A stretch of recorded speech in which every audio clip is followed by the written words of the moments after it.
Eh, ah, Hola, yo soy Federico García, el Real, eh,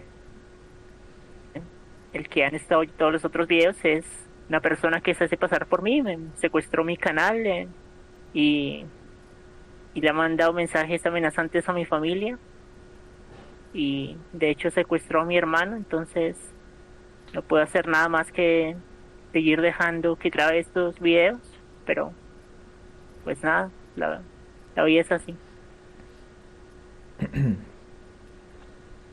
La nobleza del fracaso, de Margaret Jursener.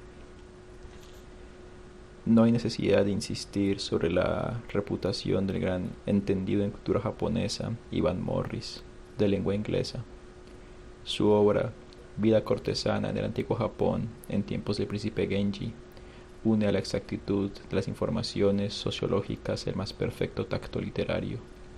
Su traducción comentada de la poetisa Sei Shonagon, contemporánea y rival de la novelista del Genji, nos restituye casi por entero los refinamientos de la época Heian y su estilo poético casi impresionista. La nobleza del fracaso es el último de los grandes libros de ese erudito, cuya muerte prematura constituye una pérdida grande para todo aficionado a la historia y a la literatura japonesa. En el prefacio de ese libro, dedicado a la memoria de Yukio Mishima e inspirado en parte por este extraño gran escritor, Ivan Morri nos dice que Mishima, que fue amigo suyo a pesar de sus opiniones a menudo divergentes, le reprochaba interesarse demasiado por el glorioso periodo Heian, siglo VII al siglo XI de nuestra era, suerte de encantadora Belle Époque que precedió en el Japón a una dura Edad Media, descuidando así los aspectos más fieros de la raza, la época de los samuráis y de las guerras civiles. El mismo Mishima, en la tetralogía El mar de la fertilidad, que concluye su obra, parece haber tenido en cuenta esa dicotomía. El héroe de la primera de las cuatro novelas, joven japonés de los años 1910, posee todas las delicadezas de un príncipe de la época Heian, su propensión al amor y a las lágrimas. El joven protagonista de la segunda novela, situada hacia 1932, rebelde que mata y que se da muerte, piensa y obra, por el contrario, como un samurái del pasado. En la nobleza del fracaso, Ivan Morris se interesa a su vez por esos aspectos heroicos y violentos del alma japonesa. Pero unos aspectos opuestos y complementarios nunca son tan fáciles de distinguir como podría creerse. Bien sean medievales o casi contemporáneos, los vencidos y los suicidas que nos muestra Ivan Morris se distinguen de sus semejantes occidentales por una característica específicamente japonesa: la contemplación poética de la naturaleza en el momento de la muerte. Bien se trata del melancólico príncipe Yamato Takeru en el siglo IV de nuestra era, o el almirante Onishi en 1945, o asimismo de Saigo el Grande, el líder de los campesinos oprimidos en el siglo XIX. Todos mueren con unos refinamientos de poeta. Oh pino solitario, oh hermano mío, suspira al expirar el príncipe Yamato Takeru, a quien el emperador, su padre, envió a la muerte unas regiones aún no sometidas, desembarazándose por este medio clásico de un hijo que había llegado a convertirse en un estorbo para él.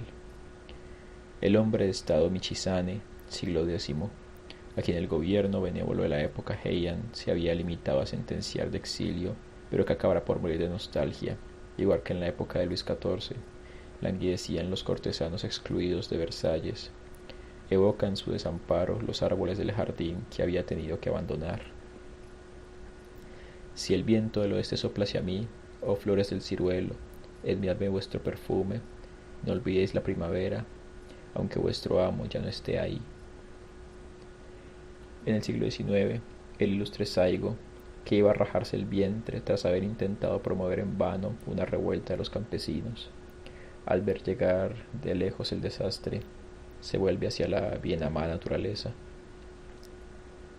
Soy indiferente al frío del invierno, los corazones helados de los hombres son los que me atemorizan, sé que pronto llegará mi fin, qué júbilo morir con las resplandecientes hojas que caen en Tatsuta. antes de que las lluvias de otoño las deslustren. En el siglo XX, los jóvenes kamikaze, pilotos de los aviones suicidas, hacen también sus adioses a la vida antes de salir para no volver. Así, por ejemplo, en 1945, un piloto de 22 años escribía: si por lo menos pudiéramos caer como las flores del cerezo, tan puras, tan luminosas. Pocos días después de Hiroshima, el viejo almirante Onishi, responsable de toda la epopeya kamikaze, se hace el seppuku y, después de una agonía atroz de varias horas, se había negado a que le dieran el tradicional golpe de gracia. Deja a su cabecera un último poema. Limpia y fresca brilla la luna tras la espantosa tormenta. La exquisita delicadeza del Genshi y el heroísmo samurái se unen en estos cortos poemas que surgen de un mismo fondo. El sentimiento de la trágica penetración de la vida que conduce a la poesía y al sacrificio al mismo tiempo. No es fácil imaginarnos a Robespierre o a Napoleón, ni tampoco a ciertos haces de la Primera Guerra Mundial, comparándose al dejar este mundo con un pino solitario o con unas flores que caen. Y aunque bien es cierto que estos poemas de desesperación y agonía son en el Japón tradicionales y por tanto convencionales, un convencionalismo tan vivaz es una fuerza. El sentido de su identidad con el universo tal vez explique en parte, en esos hombres dados a la acción violenta, la sorprendente facilidad con que saben morir. Sin seguir uno por uno todos los relatos de Iván Morris, despejemos al menos sus principales elementos dominantes, sus principales protagonistas, jóvenes, príncipes casi legendarios, víctimas de padres rencorosos o de tíos malvados. No dejan de recordarnos al melancólico príncipe Hamlet. Más tarde, al esfumarse el poder imperial, sustituido por aquellos poderosos dictadores casi hereditarios, como lo son los shoguns, los mismos conflictos estallan en un entorno diferente. El desdichado Yoshitsune, hermano menor del gran jefe de estado Yorimoto, ha triunfado sobre su hermano mayor ante la simpatía popular, ya que no en la historia. No podemos leer el relato de su corta vida, extraído por Morris de las crónicas del siglo XII, sin pensar también en los dramas no y kabuki que ilustran su trágica leyenda. No falta ni un detalle, deslumbrantes victorias del joven héroe que aniquila al clan enemigo y da el triunfo a su hermano, en cono del nuevo shogun contra un hermano menor demasiado glorioso, cuya cabeza es puesta a precio. Huida del príncipe rebelde con un disfraz de monje mendigo, que tropieza unas veces con la lealtad y otras con la traición. Finalmente, suicidio ritual de un hombre que desea morir libre. Yoshitsune tiene su Ofelia, menos inestable que la de Hamlet, la bailarina Chikusa, una de sus amantes cuyo hijo mandó degollar Yorimoto, obligándola, recién parida, a bailar delante de toda la corte. Pero la joven consiguió, con la belleza de sus posturas de baile, hacer llorar al auditorio por el príncipe proscrito. Go to a nunnery. Esta decisión que Ofelia nunca tomó fue aceptada por Shizuka, que tomó los hábitos en un monasterio budista. Yoshitsune tiene también su Horacio, que es al mismo tiempo su hermano Jean de Entumerus y su Sancho Panza, Benkei, el enorme monje a quien, en un duelo, desarmó el príncipe solo con un abanico y que, elevado poco a poco al rango de un verdadero héroe, defenderá al proscrito, unas veces con la fuerza y otras con la astucia, y que morirá de pie, herido por 1000 golpes, en el umbral de la casa Mata, donde se ha refugiado Yoshitsune, para permitir a su amo que se suicide en paz. De creer lo que nos dice Morris, la figura tan atrayente de Yoshitsune ha marcado para siempre la sensibilidad japonesa, que ya estaba, a decir verdad, orientada en ese sentido. Hasta nuestros días, la palabra Hoganbiki, simpatía por el teniente. Yoshitsune había empezado en la vida como teniente de su hermano. Continúa significando piedad para el vecino y amor por las causas perdidas. Uno de los méritos de esta especie de historia del Japón, abuelo de águila, consiste en prohibirnos pegar unas etiquetas a nuestro modo a esos héroes pertenecientes a otro mundo, ya sean laudatorias o injuriosas.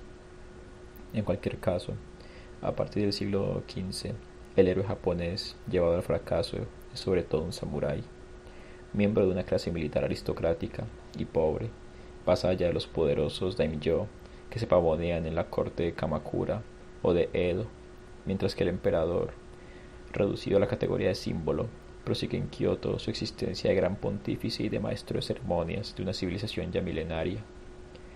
Esta tutoría de los emperadores no era una cosa nueva. En la época de Heian, ya los miembros del clan en el poder se arrogaban las sinecuras, casaban al emperador con una joven perteneciente a su grupo y después se ponían de acuerdo para hacerle abdicar, dejando un hijo en la cuna que, tras una larga regencia, abdicaría a su vez hacia la edad de 30 años. Los samuráis rebeldes y leales sueñan con una época en que la benevolencia imperial descienda directamente de arriba sobre el pueblo, como había ocurrido, según decían, en los tiempos míticos, sin tener por intermediarios al shogun y a los daimyo. Reaccionarios a los ojos de la institución shogunal, son asimismo radicales, que hacen causa común como el pueblo oprimido. Lo que más escandaliza, en efecto, es que las elegancias y lujos japoneses, y el Japón no es el único país en el cual haya que poner en tela de juicio sobre este punto, provienen obligatoriamente de la esclavitud de unos campesinos famélicos. Las fortunas inmensas de los príncipes y de los altos funcionarios se contaba por millares de fanegas de arroz. En principio, cada granjero poseía legalmente unas cuantas arpendes de tierra para su propio uso. En la práctica, y con más frecuencia cada vez, los campesinos, como indicaba un amargo dicho, trabajaban 35 días al mes para el Estado. Las exacciones y las brutalidades del físico no se perciben muy bien en la literatura de la época Heian, que es una literatura cortesana.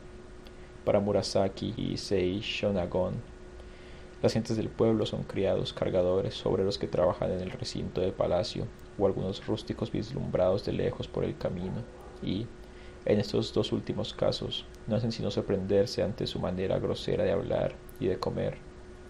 A partir de la Edad Media, los testimonios sobre los métodos empleados para reclamar los impuestos en especie abundan. Son la decapitación, la cruz, la lúgubre danza de Mino, aplicada a los granjeros insolventes, a quienes colocaban una capa de paja de arroz mojada en aceite, prendiéndoles fuego al caer la noche, de suerte que la víctima, que se retorcía y se estremecía de dolor, era perfectamente visible desde lejos, lo cual servía de escarmiento a los demás granjeros recalcitrantes de los pueblos vecinos. En los años de la mala cosecha, la penuria endémica se convierte en hambre. La situación empeora en el siglo XVIII con el desarrollo del gran comercio y el éxodo voluntario o forzado del campesino hacia la ciudad.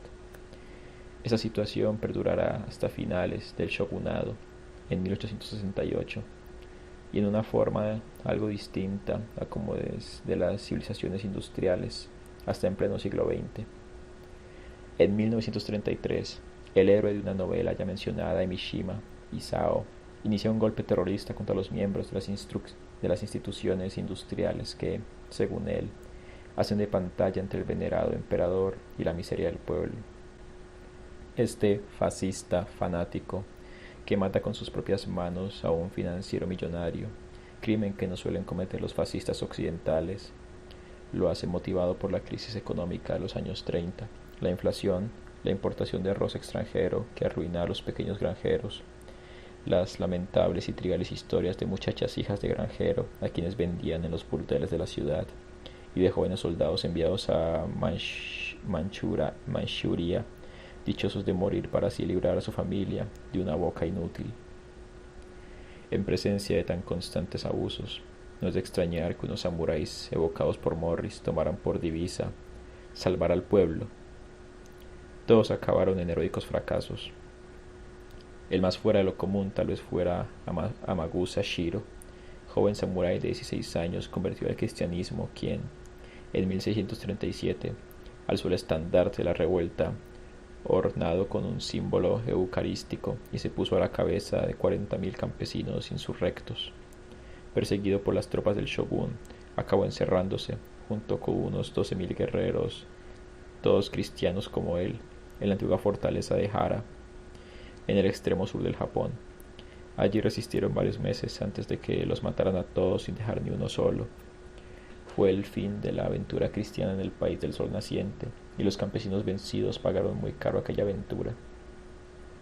Más adelante, los dirigentes de la clase campesina serán samuráis ilustrados, hondamente imbuidos de las doctrinas del neoconfucianismo, que no aceptan el pensamiento de no acabar en acción y que estiman, al igual que en Europa Guillermo el Taciturno, que no es necesario tener esperanzas de conseguirlo antes de emprender algo.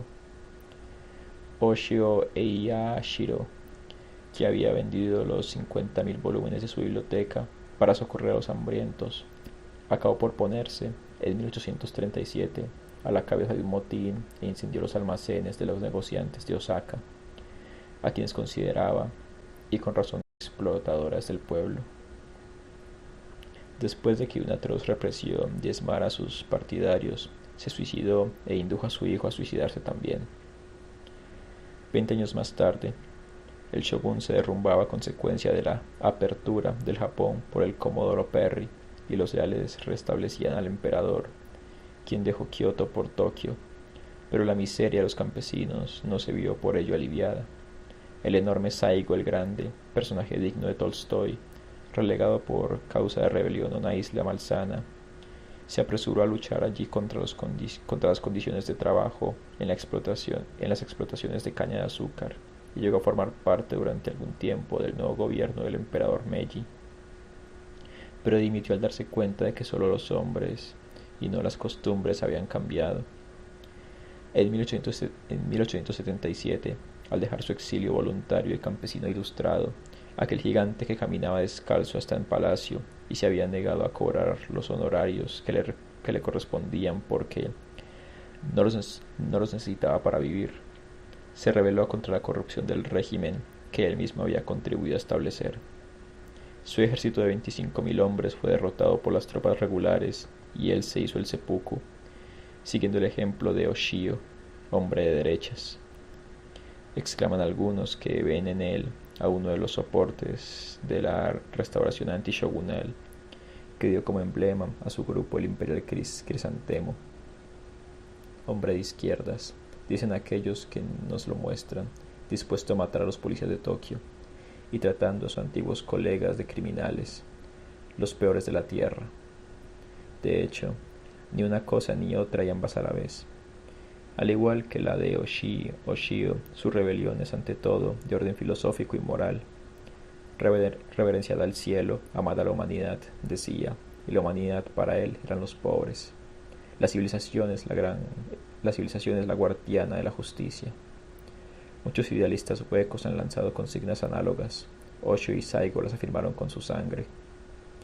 En el capítulo sobre los kamikaze, la obra de Morris adquiere una nueva envergadura, junto con la obra notable de Richard Minear, La justicia a los vencedores, que trata de los procesos de criminales de guerra en Tokio. Su libro es el único, que yo sepa, en ofrecer de la guerra del Pacífico y de sus secuelas una imagen vista también por el lado del enemigo. Hasta Hiroshima, por lo menos, esta guerra se situó en una época en que Estados Unidos aún tenía buena conciencia. El ataque sorpresa a Pearl Harbor había ciertamente indignado, pero nadie había pensado en delimitar las responsabilidades en la serie de intrigas, de acciones violentas, de intrusiones blancas o amarillas perpetradas en aquella inmensa región desde hacía más de un siglo.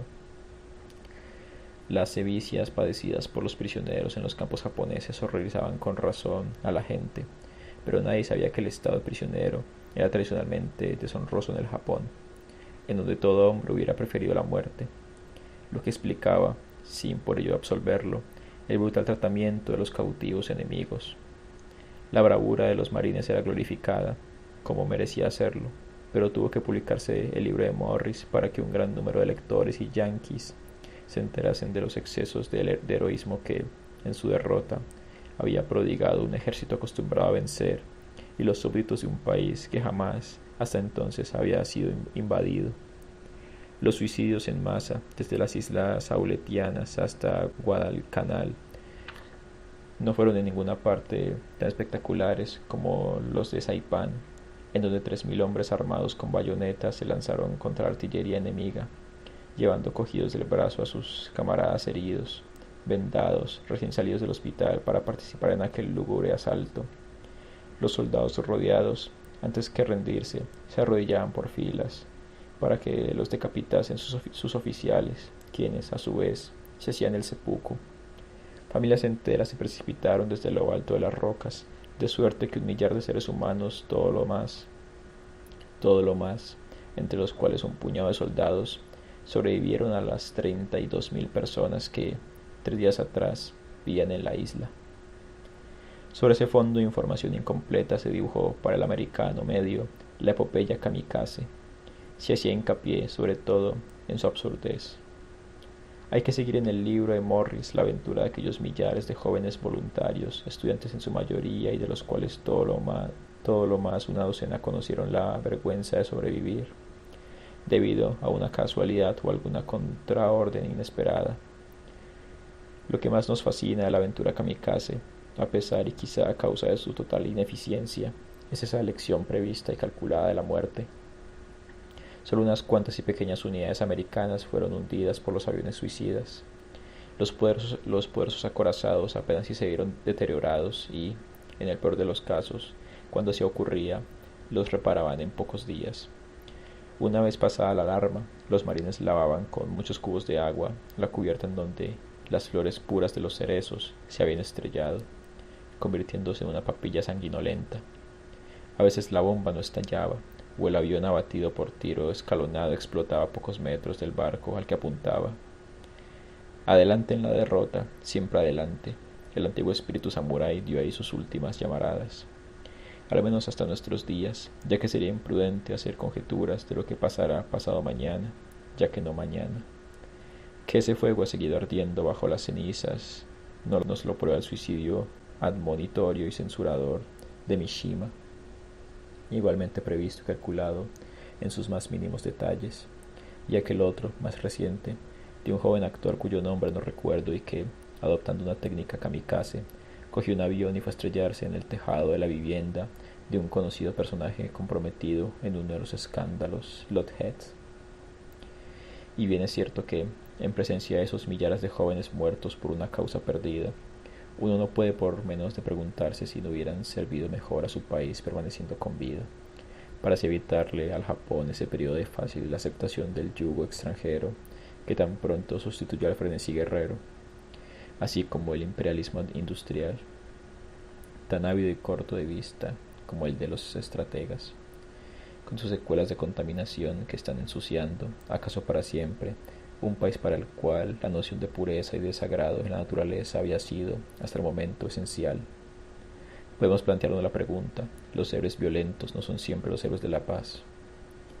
Solo hay un punto en el que estaríamos dispuestos a discutir con Morris. Su tesis favorita consiste en que el amor a los vencidos que mueren por una causa perdida es eminentemente japonés y que nuestro occidente no ofrece ningún ejemplo de este, ya que, según él, los únicos a quienes honramos son aquellos cuya causa ha terminado por triunfar, más o menos. El amor a las causas perdidas y el respeto a los que por ellas mueren me parece, por el contrario, darse en todos los países y en todos los tiempos. Pocas aventuras ha habido más absurdas que las de Gordon en Hartum, pero Gordon figura como un gran hombre de la historia de Inglaterra del siglo XIX. La Roche Jacqueline y el Gars de los Schwanns de Balzac son, con toda seguridad, unos vencidos, y junto con ellos también lo es su causa. A menos de considerar como un triunfo los pocos años de reinado de Luis XVIII y Carlos X, no por ello dejan de estimularnos la imaginación.